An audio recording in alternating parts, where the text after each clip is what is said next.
Two, one. Thank you for tuning in. I am Priscilla Mack, and this is Still Learning, Still Developing. We have a special guest today, Richard Walter. But before we get started, I want you all to see our advertiser, Divine Design Creations.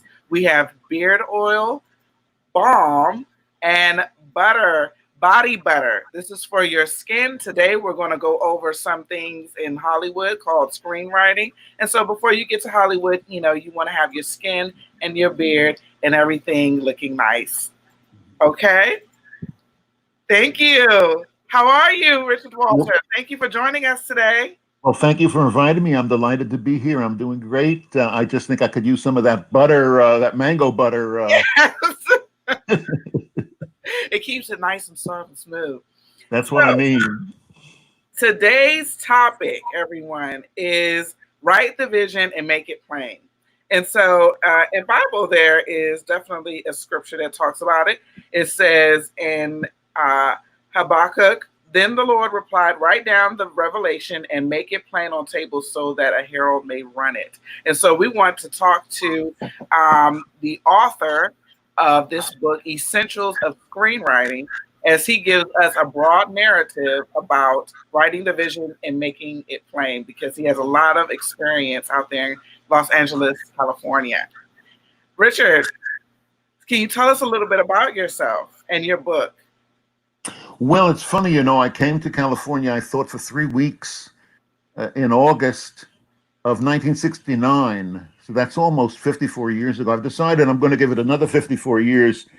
If it still hasn't worked out for me, back to the Apple, back to New York, where I grew up. I ended up falling into film school. That month, I visited the USC Film School, and I decided that instead of going back to New York, where I was enrolled in a program upstate, I would transfer instead to the USC graduate film writing program. And so there I was, and the world didn't know it at that time, but I could see that I was in a very special place. There were an enormous number of very talented, very energetic, disciplined film artists there, very most notably George Lucas. We were talking earlier, I knew George from USC, and he asked me to write the earliest drafts of American Graffiti. So I found myself suddenly working in the movie business, writing for the studios. And I must have been out here about 6 or 8 years before I realized that I actually live here. Oh, wow. My wife and I remember we were returning from New York, visiting family, and it just felt good as we were landing at LAX. I said, "Oh, I'm glad to get home." And it was only then that I realized that this is indeed my home. Yeah. I was writing professionally for the studios for about 10 years when I got invited at a party in Malibu, at a big Hollywood party, to join the faculty at USC. I'm sorry, not at USC, but at crosstown rival UCLA, where I retired about 3 years ago after 41 years on the faculty. And I think there's a lesson in it for screenwriters, which is you want to have a plan for your dramatic narrative and for your life narrative, but you also want to let go of that plan and kind of stay open to the surprises. Most of the people I know who are satisfied with what they're doing are kind of surprised to find themselves where they're finding themselves. And I think a lot of writers, very few people know as many writers as I do, thanks to my experience over the years working with so many writers, as a consultant, as an analyst, as a collaborator, as a professor, as the head of a leading screenwriting program. The successful writers I know, and as I say, I know many of them, are often surprised by things that happen in their script, things that they didn't plan, distractions that arise. And I really think it's the distractions that pay off, and it can be a mistake to over-plan. You kind of have to have an outline, but then you need to sort of throw that outline away and see what happens, and stay open to the surprises. Right, I agree. Now, when we were talking about the book that you have here, I'm going to show you guys Essentials of Screenwriting, the art, craft, and business of film and television writing. So if you all are interested and you all are trying to be screenwriters or you want to get to know the film industry, this is a great book for you to go buy. But since his profession is in screenwriting, I wanted him to elaborate for us because, like I told him, when we say write the vision and make it plain, we're going for writing our list of things to do or where we see ourselves in the next year or something like that. So, as a screenwriter, when I was talking to Richard, you are bringing an entire production from your mind to paper. And I just think that's also a skill set that the average person could use to direct the movie film of their lives to get that out there. If you understand what I'm Yeah, I would be careful about the word directing. okay. I'm constantly telling writers you don't need to direct the movie; you merely need to write it. And when I use the word merely, when I'm writing that down, I put it between quotes because there's nothing mere about writing a screenplay. It really is a mental endeavor, but that's all you have to do. You don't need to go into the wardrobe. You don't need to go into the color of the hair. You don't need to go into the height of a character unless it's part of the story. I can tell you right now, all you need to know to be successful as a screenwriter, and here it is. First of all, you need to understand that a screenplay is just a very elaborate list of really only two kinds of information, what is seen and what is heard. From the point of view of the writer, what is heard is mainly the dialogue. I mean, movies have a lot of sound in them, but from the writer isn't going to go into the music track and the sound effects. It's mainly the dialogue. So first of all, sight and sound, only sight and sound. That might seem pretty obvious, but you can't imagine how many screenplays I read where I'm reading about the way a character feels. She's nervous, she's unhappy, she's this, she's that. She remembers that she left the gun in the nightstand beside the bed at the motel. So what does that look like? That's a description of a state of mind. It's not something that we actually see. We just want sight and sound, simple as that, first of all. The next thing is that it has to be integrated.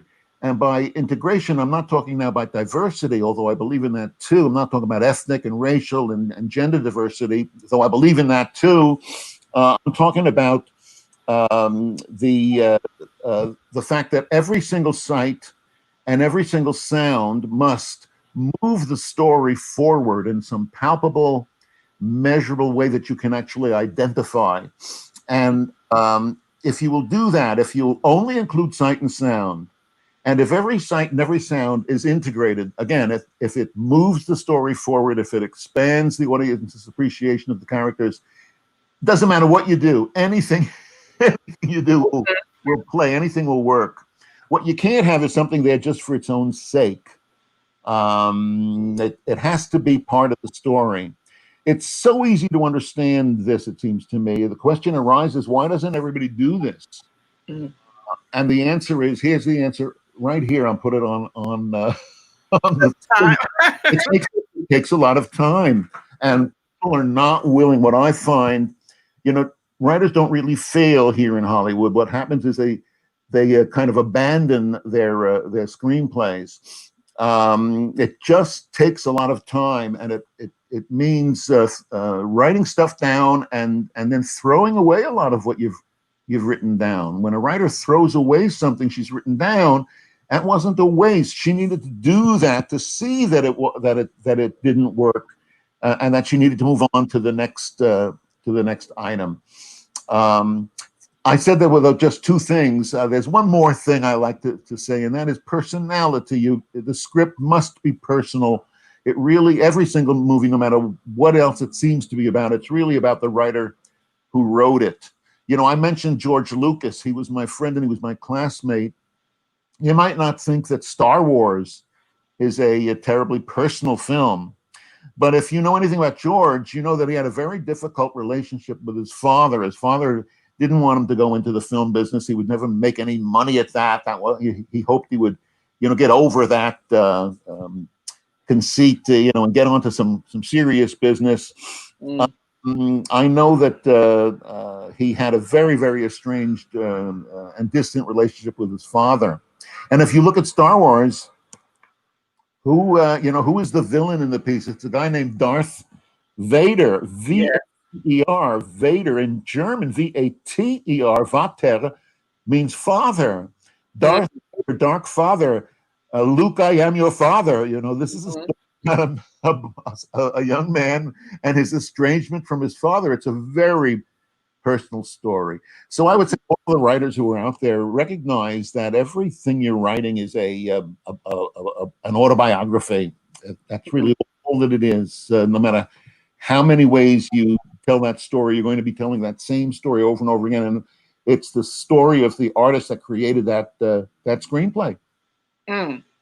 And I'm glad that you mentioned that about the connection with his father, because we didn't know that, but it's like how you said when I said something about how you directed. It's almost like synchronicity finds itself and begins to direct it. As long as you write the vision down and place it down, it finds a home and it finds hosts to get itself moving and to fulfill its own self. Like, he may not have been the one that written it, but the person that wrote it probably didn't think of a actual person that had a real connection like that. And I often find when I see films, I actually do look at the actors and actresses, and I find that they have personal personalities that are some kind of attached to the character that or the role that they're playing, to the point where they have an instinct. So they're not even acting. They're acting, but they're also living some form of truth. Oh, I think that's a very, very powerful insight. I totally agree. You don't need me to agree with you, but I do. I like to point out to people that there is nothing more false, phonier, more fake than a movie. Uh, Mhm. Movies don't even move. I think most people understand that it's about 150,000 still pictures, one right after the other. If you take a strip of film and you unspool it and you look at it, you'll see picture, picture, frame, frame, frame. Those are each still pictures that are shown one after the other. And by the way, between the showing of each of those frames, a leaf comes down in front of the shutter, and it blocks the pull down from the next frame. And the reason I mention that is that part of the cycle is actually the most of the cycle. What I mean is that when you go to see a movie, and let's say it's 100 minutes long, which is what I think is about the right length of a movie. And most movies these days, it seems to me, are too long. Everything's too long.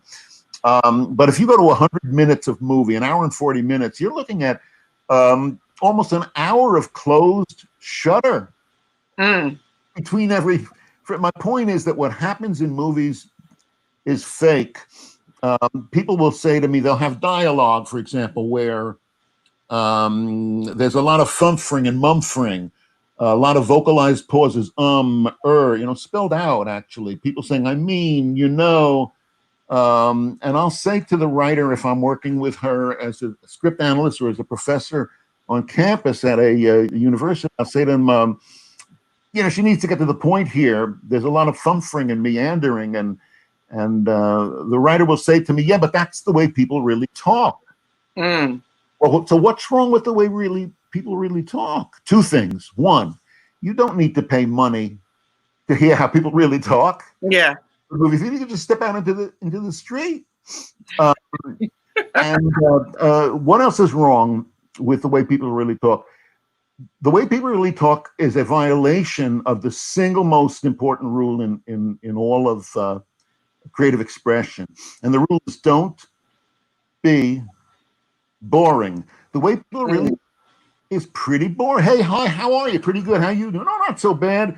Kids okay? Yeah, sure. We'd like a cup of coffee. Oh, thanks a lot. How do you like your coffee? You like with cream, or I can give? We have milk. Milk. You want 2% or no percent? Or I mean, it can go, it can go on Yeah. and on, and you can get nowhere with it. So people will cite reality as a justification for something that is boring in a movie. That's the way it really happened. But there's no justification for boring anybody. But there is something that is completely, totally, 100% true about movies, and it's what you just said, Priscilla. It's the emotions, the feelings that people experience. The actors, my sister is a very well-known actor, and she'll tell you, you don't act, if your character is afraid, you don't like act afraid, you be afraid Yes. that situation, and you be that way. If you try to convince anybody of anything, you'll fall on your face. You just must convince yourself that you feel that way, and other people will feel that way. And again, we were talking, you and I, before we went on the air. I had a wonderful experience about 5 or 6 or 7 years ago, addressing an evangelical Christian conference in Chicago. 500 pastors gathered from all across the nation for the weekend in Chicago. And I remember telling the pastors that and I could have been saying this to screenwriters, if you want people to stay in the church on Sunday morning, even after they leave the church, meaning you want them to be hefting the sermon that you gave, you want them to be thinking about it. If it's a really good sermon, they should be thinking about it all week, Monday, Tuesday, Wednesday, and so on, considering what Pastor Jones said. If you want them to do that, you do not, in the sermon, you do not need to make them feel good. You just need to make them feel. And you can do that. It doesn't matter how you make them feel. You do not, you can scare them. You can make them sad. Imagine you're walking past a movie theater and suddenly the doors open and everybody's screaming out. The movie just ended. And imagine that you look at everybody coming out of that theater and they're all sorry. Yeah. Would you say to yourself, oh boy, everybody that said, I don't want to see that? No, you immediately get in line to see that movie. You would stand up your next appointment, your date, whatever it is, to see that movie if it could make you feel that strongly. Imagine somebody says to you, I just saw a movie, it's the most frightening movie that I ever saw in my life. I haven't been able to sleep. I'm rattled. I'm just shaken now. I saw the movie days and I can't get it out of my, days ago, and I can't get it out of my head. Would you not want to see that movie? Of course. Right. You're want to right. see that movie. And if you look at scripture, the reason I was invited, I'm not an evangelical Christian. Why did they invite me to that weekend in Chicago? And the answer is because they were discussing narrative, which is just a fancy academic word for story, in scripture. If you look at the Old Testament, you look at the Christian Bible. If you look at the Islamic Bible, Quran, there's all kinds of advice in there. There are principles that are enunciated, but mainly it's stories. They are not comforting and reassuring stories. They are very, very troubling stories. I was just looking at the, Genesis, the first book of the Old Testament, and there's the story of Lot. And it's a story about two daughters who get their father drunk so that they can have sex with him and conceive a child from him. This is not some pornographic thing that I found on the web. It's in Genesis, the first book of the Bible. It's the story of Lot.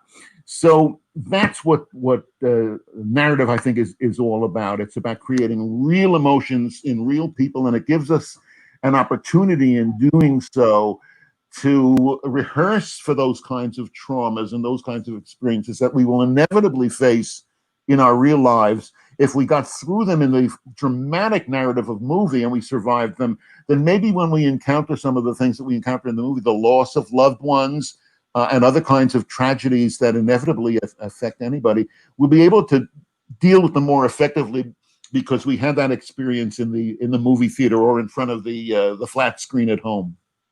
Wow, I love that. So, since you're talking about Bible stories, I'm going to tell you over a little story. Since we're doing some storytelling here, and then you can tell me how I've done. All right. So, I'll tell you all a story about vision boarding. I actually began to do my vision board on digital, meaning I use a social media platform called Pinterest to develop my the vision of things that I want to do. And certain things I had were, that I was supposed to do on a career basis.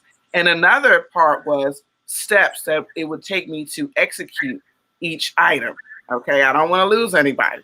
So one of those things were to, do a show that was online, however I could do it. And I chose a person to emulate to the best of my ability, which was Nora O'Donnell from CBS News. Now, I don't do hardcore news like she does, but just looking at her would tell me, this is what you're supposed to do. You interview people this way and that way. And so I had some type of blueprint. Also, I had a lot of workouts on this other side of the visual. So I was supposed to be working out and reading a lot of books. And these books are supposed to take me in a certain direction. And I'm also supposed to interview people. And then, long story short, I get to on this TV program. And then now I look at my vision board every day, and there are different books. One of the books was this one here. So I get to it, and I said, you know what? Why don't you see if you can get him to come on the show? You have a TV show now. You started off with this vision board, just a woman at work on the computer, and now situations have changed. So here we are.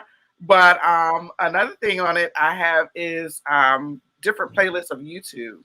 And I play in to read. I read the book of Genesis this Sunday, actually, Richard. And I came across what you were talking about. But like I had a problem prior to you exposing it in this conversation, was me always trying to direct my vision. And when I try to direct my vision, I don't do something right, or I do something and I don't think I've done it right, even by applying myself. So I did apply something that I saw, a story, and I just thought it was just very strange, these stories in the Bible. Like, this is wild. And this is just the first chapter. There's supposed to be a book of Enoch in there, and it was removed. And when I read it, I said, well, thank goodness, because I don't know if we would have been able to get to anything else if you would have ran me out of here. But just a series of events that lead from one thing to the next, and from the next person. And then it's all validated by what goes on around you and what people begin to say. You are on the right path. No, you're not crazy. Yes, it is working out. And you're not the director, and that's okay. See? Yes, that is okay. If you put something in a movie, let's talk about hair color. If you mention that a particular character has red hair, for example, but there's no reason for that in the story, it communicates to the reader of that script, a potential agent, a producer, that there's stuff in here that I don't need to pay attention to. And that is the opposite of what we want as a reaction from readers of our material. There's a movie some years ago called Basic Instinct. The writer was Joe Esterhazy. And there, the very beginning of the story, the screenplay, he indicates that this woman has blonde hair. But in that story, it later on emerges that there was a murderer who had blonde hair. And the fact that of the hair color is a part of the story. And so the writer knows he can include that. Indeed, he has to include that. This is, again, what I call integration. Anything can go in the script as long as it drives the story forward. I have had a lot of successful writers pass through my classes at UCLA. One of them is Alexander Payne. He won 2 Oscars for Best Screenplay. One was for The Descendants, and one was for Sideways. My favorite picture by Alexander is called About Schmidt. It stars Jack Nicholson. And the very opening, the first minute, and a minute is a long time in a movie, absolutely nothing happens. It's just Nicholson, an insurance executive, on his last, literally the last minute before he retires. He's just sitting around the office and he's watching the clock as it ticks off the seconds. And he doesn't leave until it's exactly 5 o'clock. And then he just gets up and he walks out of the office.